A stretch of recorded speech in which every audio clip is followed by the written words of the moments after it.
اور اسی طرح سے we have to understand the traps of shaitan. You know, the amazing thing about shaitan is he is very patient. وہ بہت صبر سے چلتا ہے. آہستہ آہستہ آہستہ آہستہ آہستہ آپ کو لیتا جاتا ہے حتیٰ کہ آپ وہ ایکشن ہم لوگ کر دیتے ہیں. شروع میں نہیں کہے گا کہ کسی کے پاس شیطان رکھے، نہیں کہے کہ بات سنو نماز نہ پڑھو، بات سنو زنا کرو، کبھی نہیں کہے گا. کیا بولے گا کہ ٹھیک ہے نماز پڑھ لو، اچھی بات ہے، بہت لازمی پڑھنی ہے، نماز نہیں چھوڑ سکتے ہو، لیکن ابھی تو 3 گھنٹے پڑھے نماز کی قضا ہونے میں. ابھی تو تم یہ گیم کھیل لو یا اس دوست سے فون میں بات کر لو، وہ جو تمہارا کام ہے پریزنٹیشن بنانی ہے وہ کر لو، بعد میں پڑھ لینا، ٹائم ہے ابھی. اور آپ کام کرنا شروع کرتے ہیں اور گھنٹے بعد آپ کو یاد آتا ہے کہ نماز رہتی ہے. پھر آتا ہے کہ نماز پڑھو گے، تم چھوڑنے کا تو سوال نہیں پیدا ہوتا، لیکن پہلے یہ کام کر لو، پہلے اس دوست سے کال کر لو، یا پہلے یہ چیز کر لو، تمہارا ہوم ورک رہتا ہے یا تمہارا یہ پروجیکٹ رہتا ہے، اس پہ تھوڑا کام کر لو، اور آرام سے فری ہو کے دل کی تسلی کے ساتھ فوکس ہو کے نماز پڑھنا. تو آپ کو اس نے کیا کہا کہ پرائورٹی تمہاری یہ ہے، جب فری ہو جاؤ گے پھر نماز پڑھ لینا. اور آپ اس میں انوالو ہوئے حتیٰ کہ 2 گھنٹے گزر گئے اور آپ کو اچانک سے یاد ہے کہ اوہ نماز چلی گئی. اور پھر آتا ہے کہ آپ کیا قضا پڑھو گے تم، اور اب عصر کی نماز کا ٹائم ہو گیا ہے، تم نے فجر بھی چھوڑ دی، ظہر بھی چھوڑ دی، اب تم عصر کے سامنے اللہ کے سامنے کھڑے ہو گئے، اب کل سے 5 وقت کی نماز پڑھنی ہے.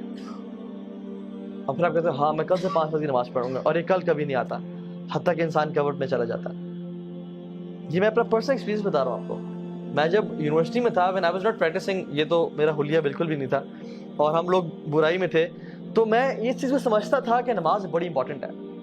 لیکن ہوتا کیا تھا کہ چلو ابھی ٹائم ہے، پڑھ لیتے ہیں پڑھتے ہیں، اور کرتے کرتے ایک نماز چھوٹی، 2 چھوٹی، اب کل سے پوری پڑھیں گے، باقی بھی چھوڑ دیں سارے. اور کل اگلے دن صبح اٹھے ہی 8 بجے، او فجر گئی، اور جب فجر گئی تو پھر اب کل سے 5 وقت کی پڑھیں گے. So this is how شیطان plays. اسی طرح سے زنا کے معاملے میں، فورنیکیشن کے معاملے، وہ نہیں کہے گا کہ چلو یہ عورت ہے اس کے ساتھ تم بدفعلی کرو، وہ کہے گا کہ she is so friendly، اور کتنا برا لگے گا کہ تم اتنے روڈ بن کے رہو اس کے سامنے، اور کسی کا دل دکھانا کوئی اچھی بات ہے، تو اسے حال چال تو پوچھو، صرف کام کی بات یہ تو بدتمیزی ہے. اور وہ کرتے کرتے آپ کام کی بات پوچھیں گے، باتیں کرتے کرتے فیلنگز ڈیولپ ہونا شروع ہو جائیں گی، اور آپ کے ذہن میں بہت سارے خیالات اس کو حسین کر کے. حدیث میں کیا آتا ہے، اللہ اکبر، اللہ کے نے فرمایا کہ شیطان نامحرم کو تمہارے ذہنوں میں حسین کر کے پیش کرتا ہے. وہ اتنی خوبصورت ہوتی نہیں ہے جتنی وہ خوبصورت کر کے تمہارے سامنے پیش کرتا ہے، حتیٰ کہ انسان فینٹیسائز کر رہا ہوتا ہے کہ یار سبحان اللہ کیا بہترین نیچر ہے اس کی، کیا خوبصورت ہے یہ، کیا اچھی عورت ہے یہ، اتنی ہوتی نہیں ہے. تو شیطان اس کے بارے میں وہ کر رہا ہوتا ہے حتیٰ کہ آپ کے دل میں اس کے لیے پیار محبت ڈیولپ ہو جاتا ہے، and you die to meet her. اور جب آپ میٹنگ کرنے جاتے ہیں تو آپ کو نہیں کہتے، تم نے تو یہ چیز ذہن میں نہیں ہوتی کہ تم نے اس کے ساتھ برا گناہ کرنا ہے، بس ہوتا ہے کہ we'll just meet, I'll just see her, I'll maybe propose her or something.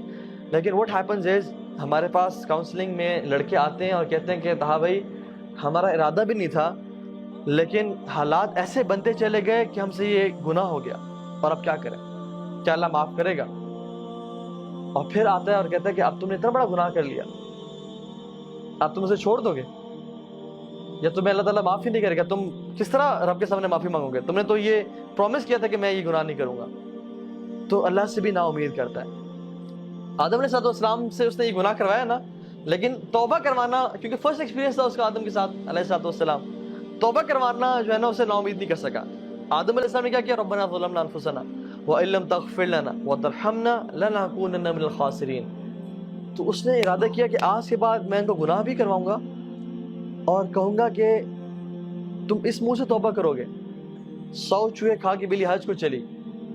یہ جو باتیں ہیں نا کہ اللہ سے نا امید کر دینا، this is how شیطان plays. تو we have to understand کہ ہم نے شیطان کو ٹیکل کہاں پہ کرنا ہے. The first thought comes to our mind